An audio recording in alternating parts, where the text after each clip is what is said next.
If you're running Facebook ads and you're barely breaking even, here are some things you can do to fix that. In this video, I'll be breaking down 4 proven and tested methods that you can use to improve your ROAS immediately. The very first thing that we're going to be focusing on is called betting on the fastest horse. The concept here is very simple. If you were betting on a horse race, you would never bet on all the horses at once. If you did that, then you would lose because the house always wins. What you have to do is you have to decide which horses you think are the fastest and wager to the best performing or most likely horse to win. We need to take this exact philosophy and apply it to all parts of Facebook ads. I'm going to show you the exact reports that you could use that you can pull in both Facebook ads and your Shopify dashboards to find exactly which horse is the fastest for your business. So once you're in your ad account, we're going to break down a few very critical reports. This is technical stuff right off the bat for you guys. In your ad account, you're going to click the breakdown button right here, and you're going to start with your age report. Once you click your age report, I want you to go down to the bottom left corner and expand to see all the breakdowns. What this is going to show is the performance by age for every single campaign that we're actively running in this account. And the first thing that we want to do is we want to understand, are there certain ages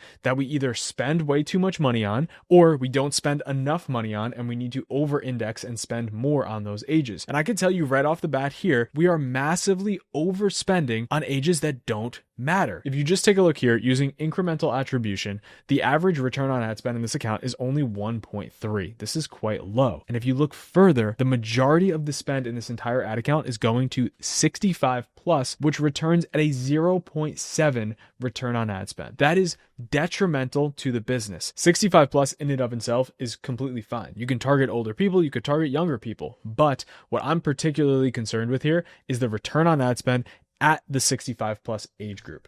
And we're going to take this same philosophy and we're going to apply it to all the sectors of the business, every breakdown that we could possibly do. So that's going to start with age. We're then going to do the same thing on the gender side. And again, we can look, are these breakdowns where we want them to be? In this case, female is spending most. We want this to be female. This is a beauty product, so it completely makes sense. Once you get down the list of age, gender, and placement, the next thing to do is to decide what should we switch around. What you don't want to do is you don't want to make irrational decisions based on 5 or 10% swings in your return on ad spend. But using the example that I just gave you right here, for age, we are clearly overspending on 65 plus, so we need to test what would happen if we cut it from the ad accounts. Now, that does not mean that we completely remove it from all existing campaigns, but what it definitely means is that we create either a new campaign or a new ad set that only targets the younger age groups. Now, the way that we would do this in your ad account is we would create a brand new ad set. And once we create that ad set, we would go down to the audience section. As you can see right here in my audience section here, I have Advantage Plus on. I'm targeting all available ages. We're just targeting women. We have our exclusions properly set in place, but because we're targeting all ages here, we're targeting that 65 plus too much. As I create a new ad set here, all I'm going to do is eliminate where the threshold is. So in this case, we're just going to cut it down to 64. The next thing you need to do is make sure you unselect use as a suggestion. If you click use as a suggestion, all this is going to do is say 18 to 64 is an idea. It's just a suggestion for the ads. We need to completely eliminate the 65 plus in this case, because if we don't, then we're not actually isolating the correct variable for the test. I'm going to unselect use as a suggestion. Don't worry about this right here. They're going to say, oh, you're 7.2% worse, or you're going to get a worse result. We don't care at all. And by the way, if you don't even have the ability to see what I'm seeing right here, make sure you click down here where it will say for you, further limit the reach of your ads. This is completely okay. Now in your ad account, once you've broken down exactly betting on the fastest horse in all cases, right? You are targeting the best ages, the best genders for yourself, the best locations, perhaps the best landing pages, whatever you find when you dig deep into the ad account and you're actually targeting the right people at the right place at the right time. Your next step is to make sure your strategy and structure is actually aligned to those modifications that you've already made. Because without a proper strategy and structure, specifically your account setup, you're going to be putting yourself in a position where you're throwing a lot of stuff at the wall and you're not letting the algorithm learn properly. So in this breakdown that I'm going to give you, I'm going to go a bit quick here, but I want to give you the most important principles that you need to understand. First, you have to have a scaling campaign in your account. This is where you're taking your true top performing ads and you're graduating them and you're pushing them into that scale campaign. Fair warning, if you don't have ads that are performing, it is completely okay to not have a scale campaign yet. You could always build the scale campaign when you have a high performing ad. The next piece is the prospecting CBO. The prospecting CBO is the most important campaign in your entire account. Everything runs through this single campaign. Your prospecting CBO is composed of dozens of packs of ad sets that are mostly broad,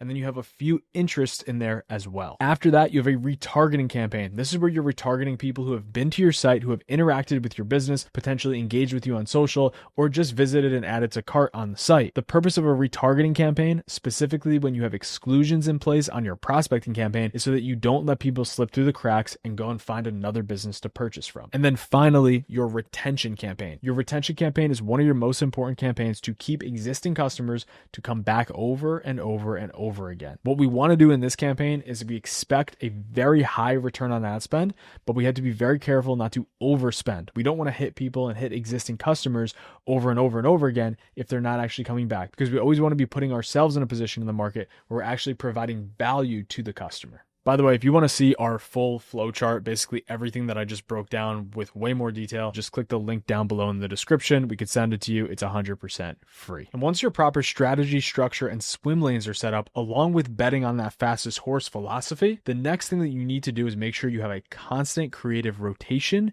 and iterative process in place. Looking inside this ad account right here, you can see that I have multiple packs of creative. Now, all of these packs have different ads within them. The core of a pack is that it's just a new round of creative. It doesn't mean you're doing something special. It doesn't mean there's something completely new or reinvented the wheel. You just have a new upload that you're putting into the ad account. And what you're going to notice is that when we have and upload multiple packs at the same time, that some packs are going to get very, very little spend. In fact, some of the packs that we've uploaded at the beginning here, pack number 2 and pack number 4, only got $150 in spend, $507 in spend, where other packs are taking up the majority of the spend, the majority of the purchases. This is exactly what you want. Some packs will not scale. By my estimates, based on what I have seen, Facebook will be wrong about 5% of the time. I'm willing to eat that 5% instead of spending 30% of my total budget on creative testing. Look, if you spend thousands of dollars and you upload a new creative that you've just worked on for months, sure, go ahead, make sure it gets its accurate spend. But in most cases, I'm completely fine with uploading new rounds of creatives,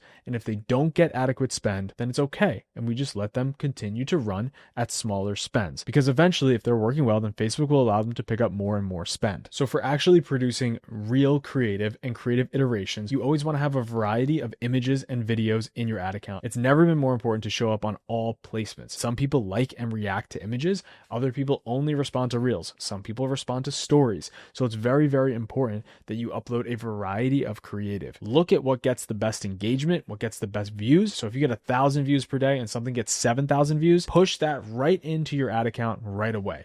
That's a sign that that's a winning piece of creative, and now you could add fuel to the fire. By the way, just a few days ago, I announced my biggest announcement ever. After literally hundreds and hundreds of requests over the past 2 to 3 years, people asking for a full comprehensive piece by piece by piece program of all my systems, all my strategies, including the strategies that we use at the Moonlighters, the trainings that we use at the Moonlighters, so that brands could actually use our systems within their own brand instead of us doing it for them. I have finally caved. And let me tell you something quick. I have been working on this for 6+ months and is going to release on September 15th officially, with doors closing on October 1st. We are not going to open up these doors again for at least 3 to 6 months. So if you want to learn more about this launch and join the waitlist, who are going to get complete priority over everyone, click the link down below in the description. Again, this is my biggest launch ever. I've never done something like this before,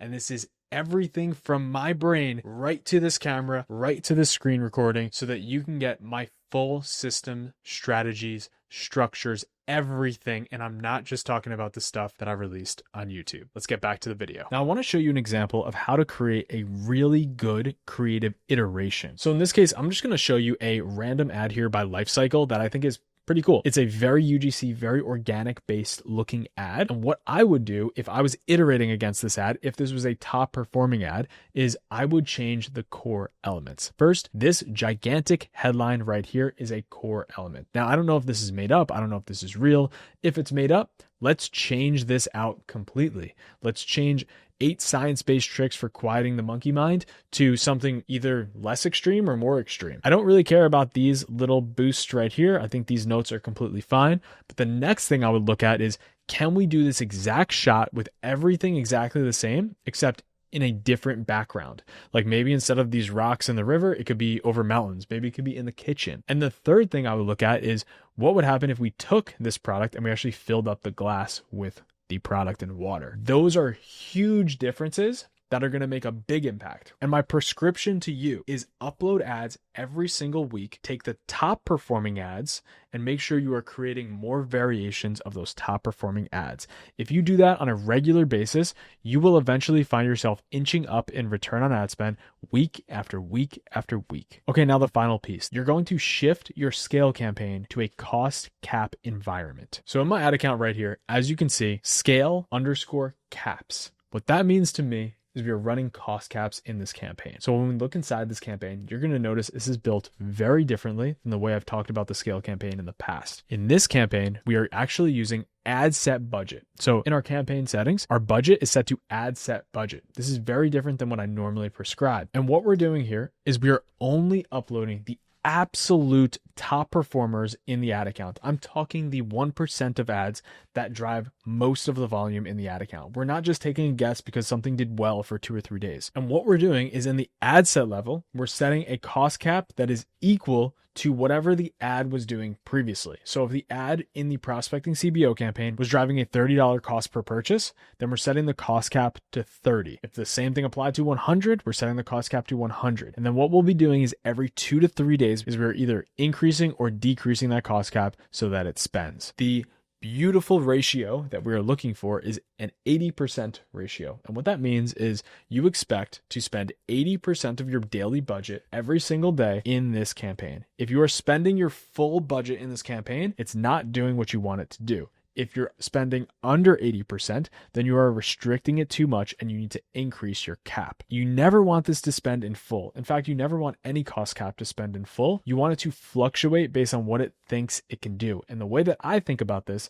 is you want to tease the algorithm. You want to tease Facebook, dangle the carrot a little bit, because ultimately you're telling Facebook, hey, you could spend more money. You could take more money out of my pocket, but only if you hit the cap that I've set. Now, if you actually want to see how all of these actually apply in practice in detail, click this video right here where I break down the exact buttons to press, the exact settings to set, and how you can set up the best campaign structure and the new way that we are running advertising specifically in Facebook ads in 2025 and probably beyond. Thank you all for watching. I will see you in the next one.